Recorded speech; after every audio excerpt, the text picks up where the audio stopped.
o sócio não cumpriu o acordo de sócios. E agora? O acordo de sócios e cotistas é um contrato que vai fixar regras e obrigações que estão para além do contrato social. É um documento que vai ter uma função muito importante na estruturação de uma empresa, pois vai regular o relacionamento entre os sócios. Eu sou Camila Soares, advogada empresarial, e neste canal você encontrará conteúdo sobre o direito dos negócios de uma forma leve e descomplicada, sem juridiquês. Afinal, se um dos sócios não cumprir o que está previsto no acordo de sócios, o que deve ser feito? O acordo de sócios nas sociedades limitadas está inspirado no acordo de acionistas previsto na Lei das Sociedades por Ações, uma vez que a gente utiliza da legislação de uma forma complementar para as sociedades limitadas. A Lei de SA das Sociedades Anônimas estabelece que se o acordo abordar pelo menos uma das 4 matérias previstas em lei, que são compra e venda de ações, direito de preferência na aquisição de ações, exercício do direito a voto ou exercício do poder de controle, e se o acordo for arquivado na sede da sociedade, ele produzirá efeitos específicos.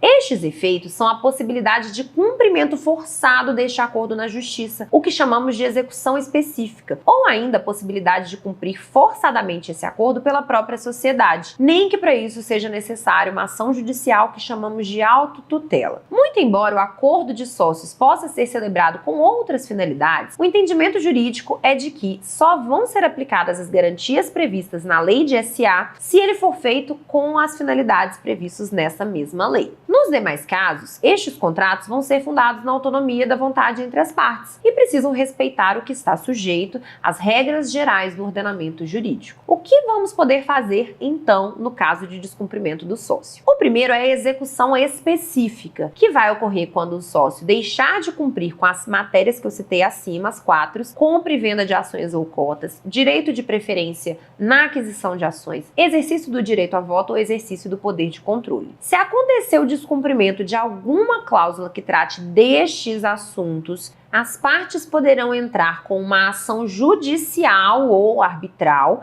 para pedir que o juiz determine o cumprimento deste acordo, sem que seja necessário rever todo o acordo de sócios. Lembrando que a execução específica só não vai ser admitida em caso de uma cláusula ilegal ou se o cumprimento dela for impossível. Exemplo: se os sócios estabeleceram neste acordo de sócios a venda conjunta, que recebe o nome de tag-along, que é aquele caso em que o sócio minoritário tem o direito de vender as suas cotas junto com os demais, em condições pré-determinadas, e não há o cumprimento dessa exigência pelos sócios majoritários. Nesse sentido, o minoritário prejudicado pode entrar judicialmente pedindo o cumprimento forçado desta cláusula e ainda pedir indenização pelo descumprimento do contrato. É importante ressaltar que a inclusão da cláusula de cumprimento específico é de extrema importância, principalmente nos casos das sociedades limitadas, pois poderá haver discussões futuras em relação a essa aplicabilidade. Uma segunda opção é a autotutela,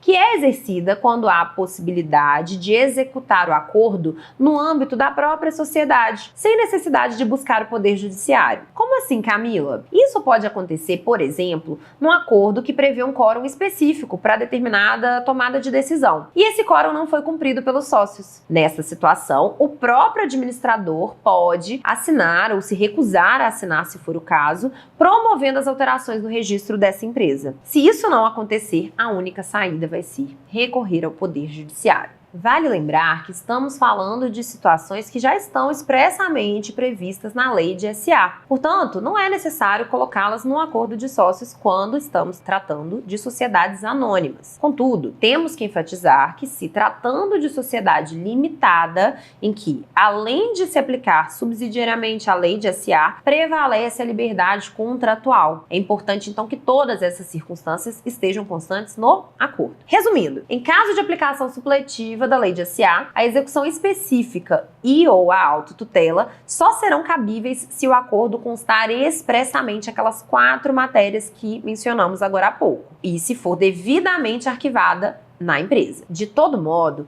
o acordo de sócios deve prever com riqueza de detalhes todas essas situações para evitar discussões futuras, especialmente no âmbito das sociedades limitadas. Ficou com alguma dúvida sobre o assunto? Estamos à disposição para te auxiliar. Só nos mandar aqui nos comentários. Até a próxima!